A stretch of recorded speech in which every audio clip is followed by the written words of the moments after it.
Next month, Dominion Energy is planning to start installing 176 wind turbines. That'll make up the largest offshore wind farm approved to date in the United States. This will happen 27 miles off the coast of Virginia Beach. Now, there hasn't been much pushback up to this point. Some are saying, though, the utility giant has changed its tune on how this project will affect their beach views. 10 on your side's Brett Hall reports. Unless you were staying in the upper floors of an oceanfront hotel or, well, flying in chopper tent, you probably haven't seen them. The two test turbines that have been generating electricity 27 miles off the coast of Virginia Beach.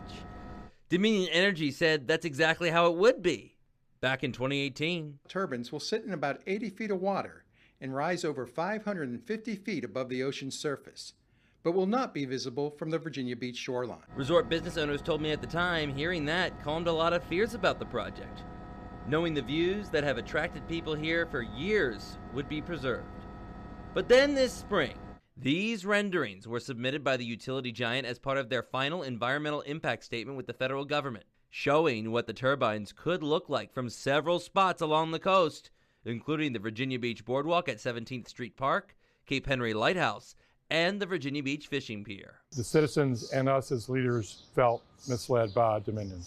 About what exactly? About the appearance of the wind turbines. Worth Remick, along with Vice Mayor Rosemary Wilson, represent the oceanfront on the Virginia Beach City Council. They've heard from plenty of people who want to know what changed with what Dominion said in that video. Will not be visible from the Virginia Beach shoreline. Dominion Energy were like, well, we don't know why, and nobody said, we don't know who said that. We met with Jeremy Slayton, spokesperson for the Coastal Virginia Offshore Wind Project, to try to get those answers ourselves. From like the early stages of this project, we have been very clear and transparent that the turbines we were going to install for the commercial project are about 200 feet taller than the two that we have out there currently for the pilot project.